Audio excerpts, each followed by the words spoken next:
Mais de 40 mil pessoas podem vir a ficar sem casa na Ucrânia devido ao colapso da barragem em Nova Kakhovka. Há 29 localidades de Kherson inundadas e, por isso, a retirada de cidadãos prossegue. Casas destruídas, ruas alagadas, resgates atrás de resgates. Tenha cuidado ao descer para aqui, pode magoar-se. Agarre-se a mim. A Guarda Nacional Ucraniana repete a ação nas inúmeras zonas residenciais de Kherson. O colapso da barragem em Nova Kakhovka está a provocar o caos na cidade e o nível da água continua a subir. Muitos ainda tentam escapar e os cidadãos vão ajudando as autoridades. Temos de sair daqui novamente. Esta senhora estava no primeiro andar com os gatos e os cães. Trouxemos-la para aqui de outro distrito ontem, achando que estaríamos seguros, mas agora temos de sair novamente. Ao todo, 42 mil pessoas podem vir a ficar sem casa. São 29 as localidades da região de Kherson inundadas, segundo as autoridades ucranianas. E a estimativa russa é de que o nível das águas continua a subir nos próximos 10 dias. Mais de 10 mil hectares de terras para cultivo podem ficar submersos e as águas contaminadas fazem aumentar o risco de doenças. O chefe de gabinete de Zelensky partilhou um vídeo a dar conta do ecocídio causado perante as imagens de milhares de peixes presos em terra. Já Volodymyr Zelensky critica a falta de apoio das organizações humanitárias internacionais. Numa entrevista à imprensa alemã, disse estar chocado com a falta de resposta das Nações Unidas e da Cruz Vermelha e desanimado com a pouca e diplomática reação ao caso. Kiev e Moscovo trocam acusações sobre a responsabilidade da explosão, mas Vladimir Putin já veio classificar o colapso da barragem como uma catástrofe ambiental e humanitária. As palavras terão sido ditas por telefone ao homólogo turco, que em resposta terá apontado a necessidade de um inquérito completo sobre o incidente.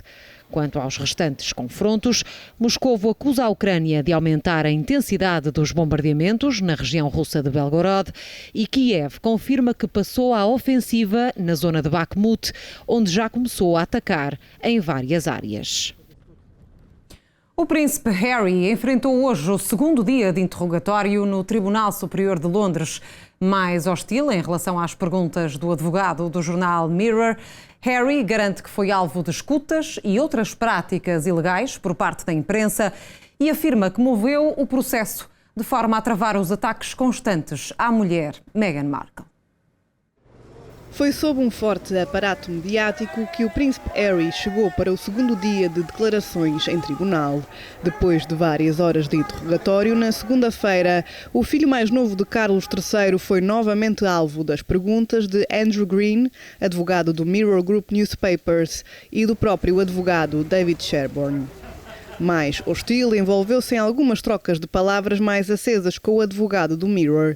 Garante que foi alvo de escutas e outras práticas ilegais que culminaram na publicação de centenas de artigos a envolver informações privadas e confidenciais. Em tribunal, garantiu que chegou a encontrar um dispositivo de localização no carro da ex-namorada Chelsea Davy, uma relação que o príncipe pintou como condenada devido à perseguição dos tabloides.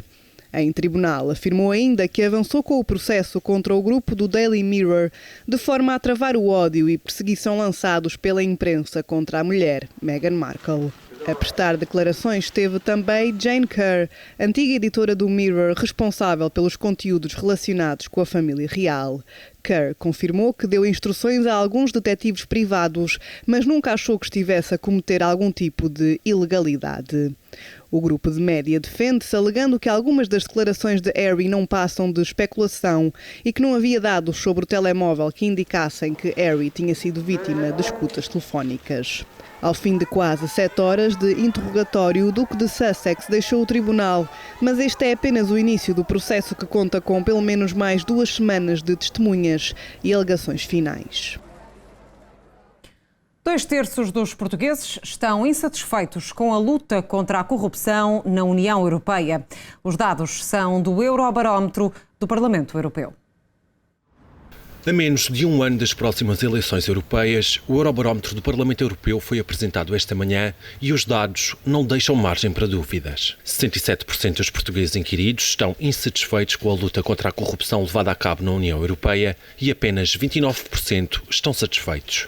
As opiniões estão em linha com as dos cidadãos dos outros Estados-membros. Em Portugal, a percentagem de cidadãos descontentes e contra a corrupção no país é superior à média dos 27, com 60% dos portugueses insatisfeitos. Em contraste, 35% consideram que a União Europeia está a fazer o suficiente para contrariar o fenómeno. No total, participaram no barómetro quase 27 mil cidadãos de todos os Estados-membros da União Europeia, dos quais 1.000 portugueses, entre os dias 2 e 26 de março. Olhamos agora para outros destaques da atualidade internacional. 2 pessoas morreram e 5 ficaram feridas depois de um tiroteio num parque em Richmond, no estado norte-americano da Virgínia. O ataque aconteceu pelas 17h15 hora local, na terça-feira, quando decorria uma cerimónia de formatura. As vítimas são um jovem finalista de 18 anos e o pai, um homem de 36. O suspeito do ataque, um jovem de 19 anos, tentou fugir do local, mas acabou detido pelas autoridades. A polícia acredita que um indivíduo conhecia pelo menos uma das vítimas. Dezenas de milhões de pessoas na América do Norte estão a enfrentar níveis perigosos de qualidade do ar devido aos fortes incêndios florestais que estão a assolar o Canadá. Mais de 100 milhões de pessoas estão abrangidas pelos avisos. O fumo cobriu grandes áreas das cidades canadianas de Toronto, Ontário e Quebec, mas a névoa laranja alcançou também os Estados Unidos, nomeadamente a cidade de Nova Iorque, que chegou a registrar momentaneamente a pior qualidade do ar do mundo. A superfície dos oceanos atingiu durante o mês de maio a temperatura mais quente de sempre.